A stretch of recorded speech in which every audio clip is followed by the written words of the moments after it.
Vean qué importante este tema. Con el objetivo de dar aportes técnicos que equilibren la discusión nacional sobre el tema de reformas profundas al sistema de pensiones, UPEMA llevó a cabo el Foro de Pensiones Aportes Técnicos a la discusión, su sostenibilidad, suficiencia y cobertura con un enfoque de inclusión y bienestar social.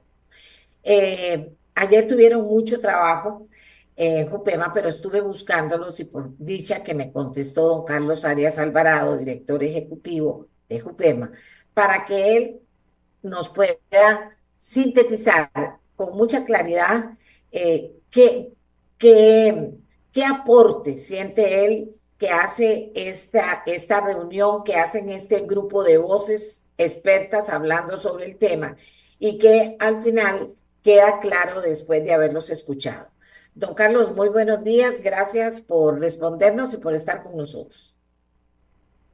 No, buenos días, doña Amelia. Más bien, muchas gracias a usted por estar como buena ciudadana de este país preocupada por temas relevantes, que siempre en sus programas, pues siempre los pone, ¿verdad? En boga y los pone en la mente de las personas. Y bueno, este tema de las pensiones, pues sí, es un tema que es país, que es importante y que de alguna forma a través de estos medios, pues permiten, ¿verdad? Que las personas se informen y estén al tanto de las cosas que realmente preocupan e interesan en nuestro medio.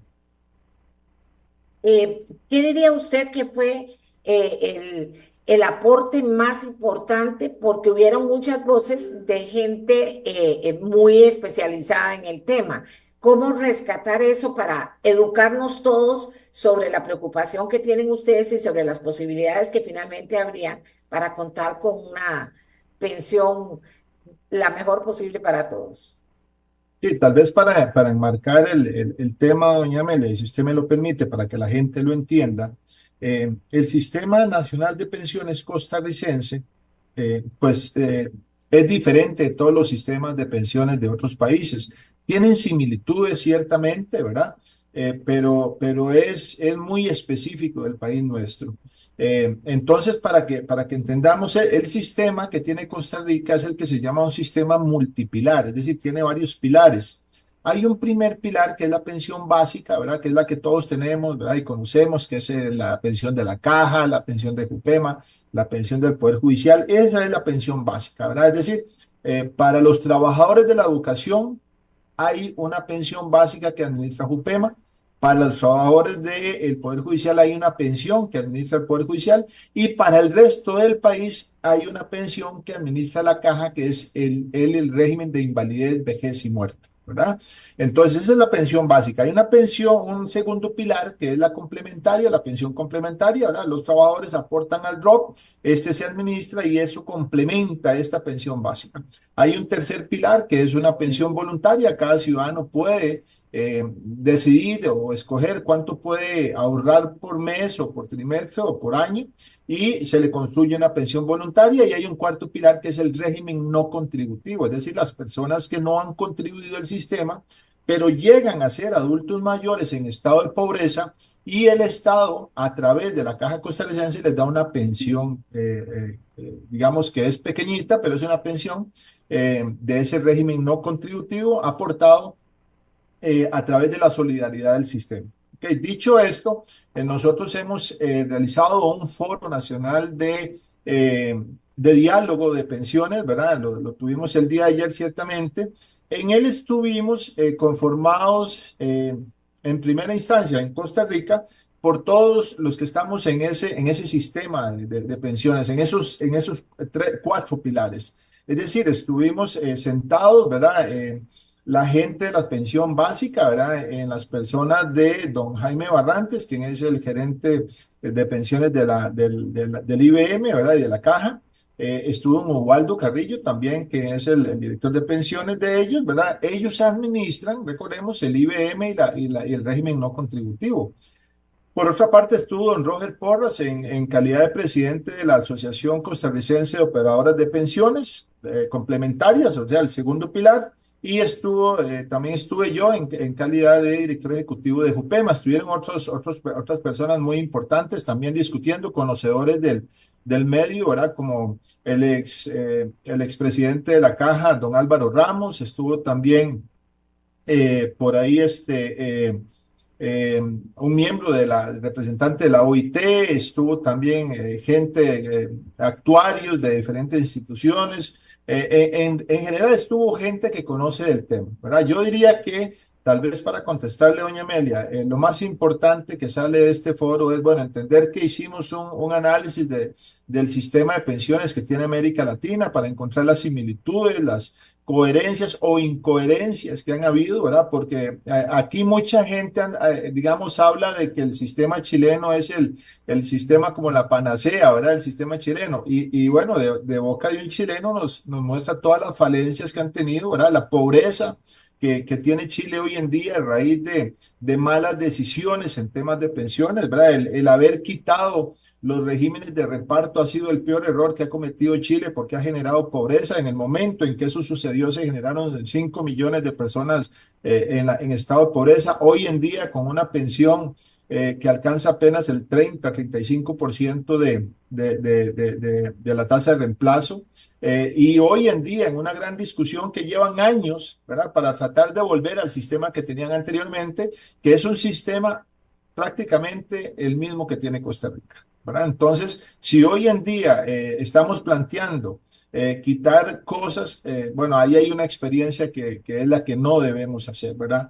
Bueno, por otro lado, también dentro de esto se hizo una radiografía de las pensiones del país que me pareció muy interesante. Se habló de la pensión básica universal, ¿verdad? Porque hay un proyecto de ley que está en la Asamblea Legislativa, ¿verdad? Y se hizo muy interesante, digamos, una radiografía de ese proyecto de ley y encontramos pues todas las falencias que puede tener, las preocupaciones que nos embargan a nosotros como para que sean tomadas en cuenta de ese proyecto de ley de pensión básica universal. Bueno, y yo creo que algunas cosas que se concluyeron, doña Amelia, que me pareció que es bien importante, y aprovecho este medio para también resaltarlo, es el hecho de que se ha dado un discurso y una comunicación errada, ¿verdad? Al decir que la caja está quebrada, que el IBM está quebrado, eso es un gravísimo error, ¿verdad? Eso es una comunicación que no debe de ninguna forma darle otros medios ni tampoco ninguna credibilidad. Eso no es así, la caja no está quebrada, el IBM tampoco. Que tiene problemas, pues tiene problemas, eso es lo que hay que resolver, ¿verdad? Yo creo que como país, que fue otra de las conclusiones a la que llegamos, debemos entender que debemos entrar en un diálogo nacional de todas las partes, no solo de unas partes, ¿verdad? Una mesa de trabajo entre unos cuantos no es o no justifica ni tampoco valida una reforma al Sistema Nacional de Pensiones si no están todos los actores, que esa fue otra de las conclusiones. Bueno, hubieron otras importantes como el hecho de que debemos entender de que la pensión, doña Amelia, es una sola. Es decir, si tenemos un sistema con pilares, ¿verdad? Un pilar 1, básica, un pilar 2, complementario, un pilar 3, voluntaria. Lo cierto del caso es que cuando uno se pensiona, lo que le llega es un monto, es una sola pensión, ¿verdad? Entonces, dividirla, en decir que podemos eventualmente repartir el ROP, ¿verdad? Eso es un error porque al final de cuentas, cuando la persona llega al estado de vejez, pues va a necesitar todos los recursos posibles. Entonces, esos son, digamos, más o menos, digamos, algunas de las conclusiones y yo creo que tal vez la más importante de todas junto con que debe existir un diálogo en torno a esto para escoger como país si hay que hacer o no hay que hacer reformas y cuáles serían para buscar solventar los problemas que tenemos. La otra es definitivamente, ¿verdad?, de que el sistema nacional de pensiones se debe fortalecer, no se debe debilitar. En los países donde se ha debilitado el sistema de pensiones han caído en pobreza de la mayor parte de la población, ¿verdad? Y lo otro que hay que entender finalmente es que los fondos de pensión, doña Amelia, en todos los países del mundo, o sea, si usted hace un análisis, ¿verdad?, de los países del mundo, donde hay fondos de pensión, regímenes de pensión sólidos, esos países tienen un gran desarrollo económico y es una cosa súper normal y natural. Imagínese usted que Jupema en este momento administra unos 5.2 billones de colones. Eso para ponerlo en dólares deben ser como unos 10.000 millones de dólares, solo Jupema. Si usted pone a todos los que administramos pensiones en Costa Rica, nos daremos cuenta que debemos estar administrando como un 40% del PIB de este país. O sea, eso es muchísima plata, doña Amelia. Si nosotros, y esa plata es de los costarricenses, eso es lo mejor de todo. O sea, no es plata de afuera, ni es un préstamo, no, es plata ahorrada por los costarricenses. Si esa plata se pusiera a producir para los costarricenses, este país estaría muchísimo mejor de lo que lo tenemos hoy en día. Es decir, tendríamos mejores carreteras, mejores hospitales, mejores centros educativos, etcétera, etcétera, etcétera. Entonces, yo creo que eso es, creo que nos ha faltado capacidad para sentarnos a dialogar.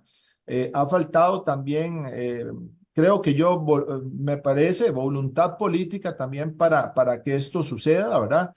Eh, pero bueno, ahí estamos en la mejor disposición, doña Amelia. Yo creo que son actividades que deben resaltarse, que tienen que generar algo, ¿verdad? Nosotros con mucho gusto hacemos todo este esfuerzo. Ahora le tocará a la parte política, pues, tomar decisiones, ¿verdad? A ver qué es lo que queremos.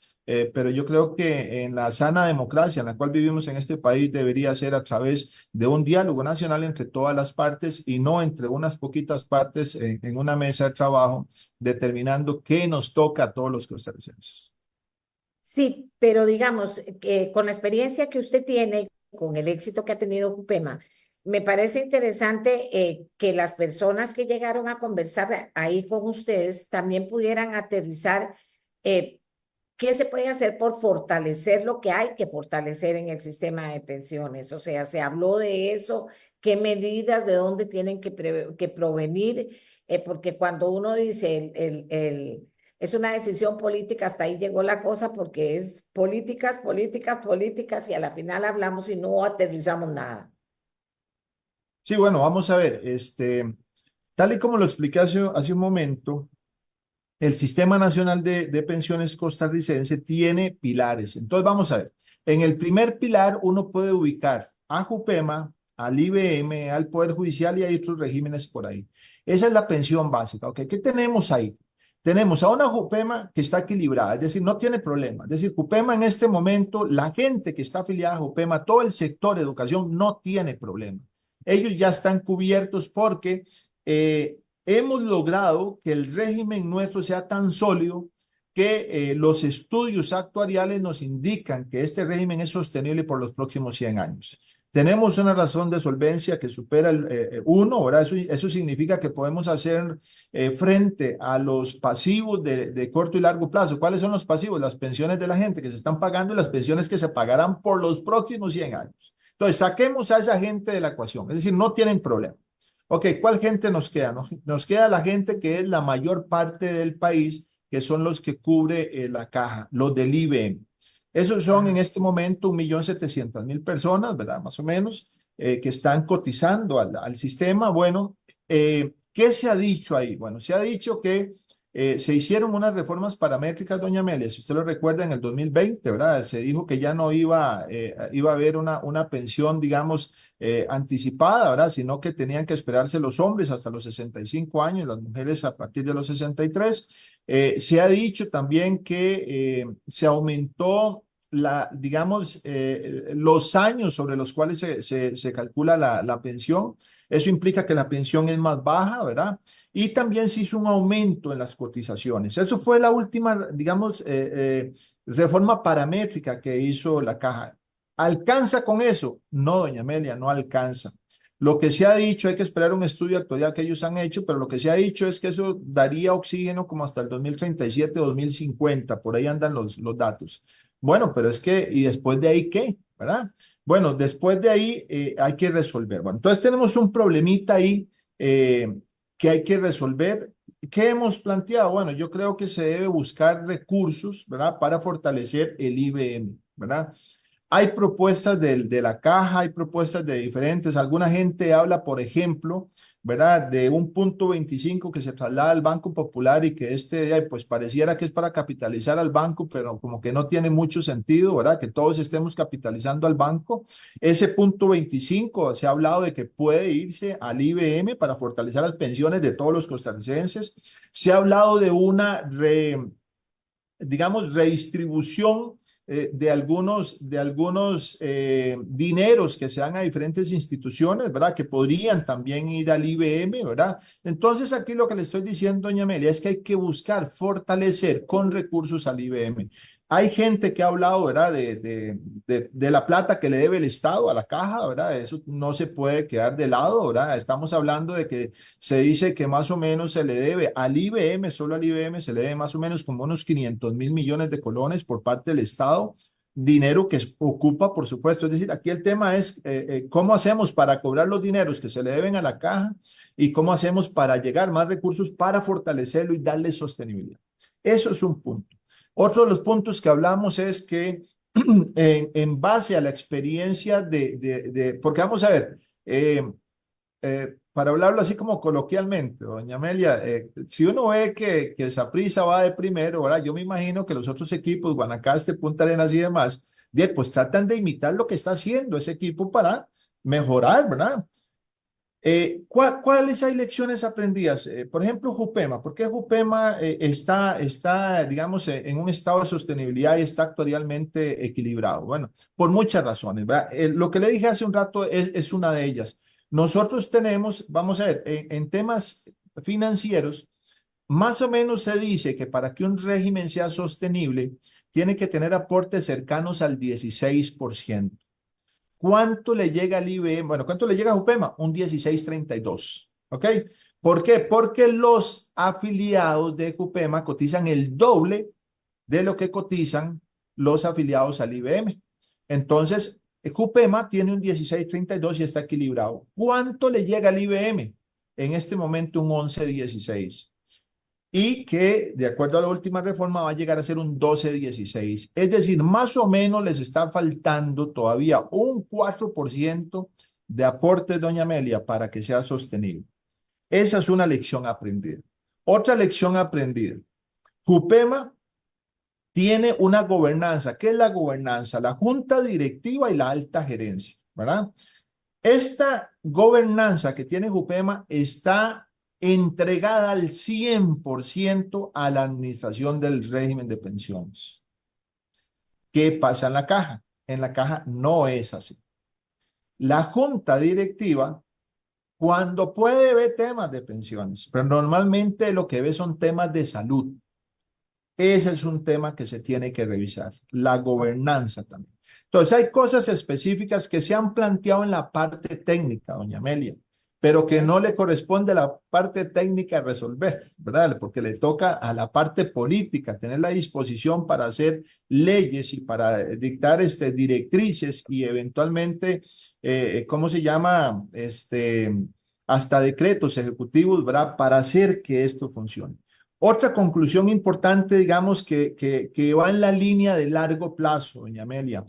Este país requiere de una educación no solo financiera, como se ha hablado muchas veces, sino también en temas de previsión social. Es decir, el muchacho debe entender desde corta edad que él debe generar un ahorro y una educación de ahorro para poder tener una pensión cuando sea un adulto mayor.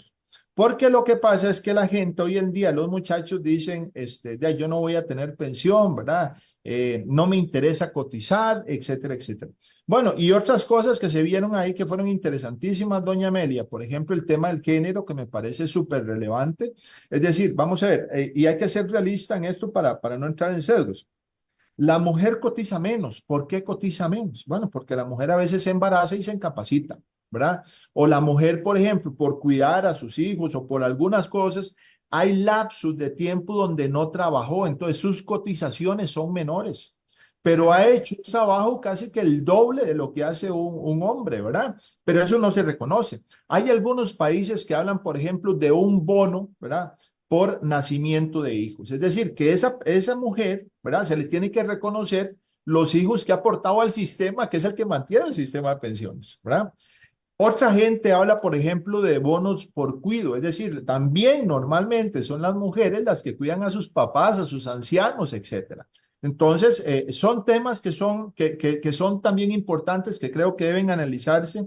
Se plantearon ahí, doña Amelia, pero bueno, insisto. Se nos acabó el tiempo, pero vamos a hablar de la pensión básica universal en otro programa, del Con todo gusto. proyecto que hay. Vamos a invitar a don Rodrigo y todo porque hay gente que le interesa este grupo de personas que tienen que ser tomadas en cuenta. Vamos a hablar del tema de mujer también aquí otra vez en otro programa, porque siempre hay muchas inquietudes y se nos acaba muy rápido el tiempo y no podemos ni plantear las inquietudes de la gente. Pero le agradezco mucho, don Carlos, que nos haya acompañado, le agradezco que nos haya contado sobre algo que nos interesa a todos, porque de eso se trata finalmente este programa, poder tener acceso a esas discusiones, a esas voces que están preocupados por grandes temas de interés nacional. Así que le agradezco mucho que nos haya acompañado. Le deseo un lindo día. Igualmente para usted y toda la gente que la escucha y la ve. Amigos y amigas, y a ustedes también, gracias por haber estado con nosotros, por sus inquietudes. Vamos a trabajar para estar listos mañana a las 7 de la mañana y encontrarnos aquí en Radio Monumental, la radio de Costa Rica. Lindo día.